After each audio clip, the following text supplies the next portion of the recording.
Some of you have emailed me to say that you would like more podcasts about life and politics in Britain. The subject of the podcast today is a difficult and serious one. It is about a small boy who was murdered 17 years ago. The murder and what happened afterwards are still very controversial and arouse strong emotions in this country. In February 1993, James Bulger was nearly 3 years old.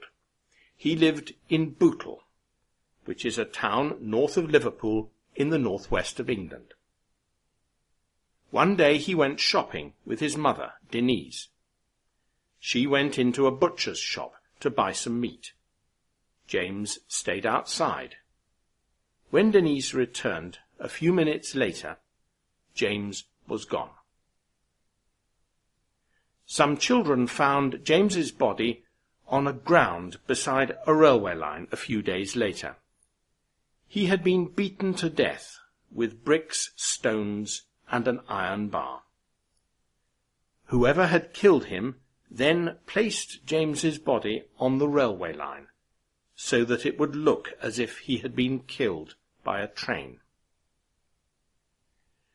There were closed-circuit television cameras in the shopping centre where James had disappeared. The police found pictures of James. He was holding the hand of an older boy or a young man. Together with another boy, they were leaving the shopping centre. The police published the photos in the press, and a member of the public was able to identify the people who had taken James. They were two 10-year-old boys called Robert Thompson and Jon Venables. The police arrested them, and they were later found guilty of the murder of James Bulger. The story was headline news for many weeks. The whole country was horrified, both by the mindless murder of a small child and by the fact that the killers were themselves children. In Liverpool, feelings ran particularly high, and the families of the two 10-year-old killers were forced to go into hiding. After the trial, John and Robert spent 8 years in secure children's homes, where they received an education. Then, when they were 18 years old, they were let out, but with strict conditions about where they could live and what they could do. They were given new identities, that is, new names and so on, to protect them from the media and from people who might want to kill them. Was this the right punishment for them? James's mother, Denise, describes John and Robert as pure evil. She says that they have never been sorry for what they did, and that the justice system let them off lightly. She and many others think that it was wrong to release the two young men so soon. They should have been sent to prison for many years when they were 18.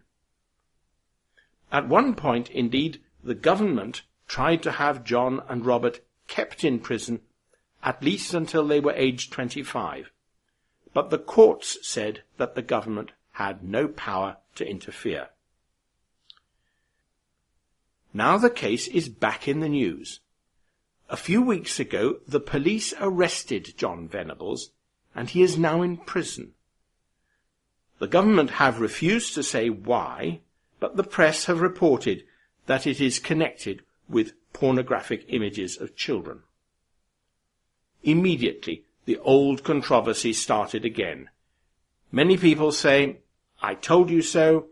It was a mistake ever to release John and Robert. They are dangerous and ought to be in prison for many years. And it was a mistake, too, to give them new identities. People should know who they are and what they have done." What does this tell us about the sort of country which Britain is? We send a lot of people to prison. In fact, we have more people in prison in relation to population than anywhere else in Europe. But we still do not feel safe. Sometimes it seems that crime is a national obsession. At the same time, we know that many prisoners, when they leave prison, go back to a life of crime. A government minister once remarked that prison is an expensive way of making bad people worse.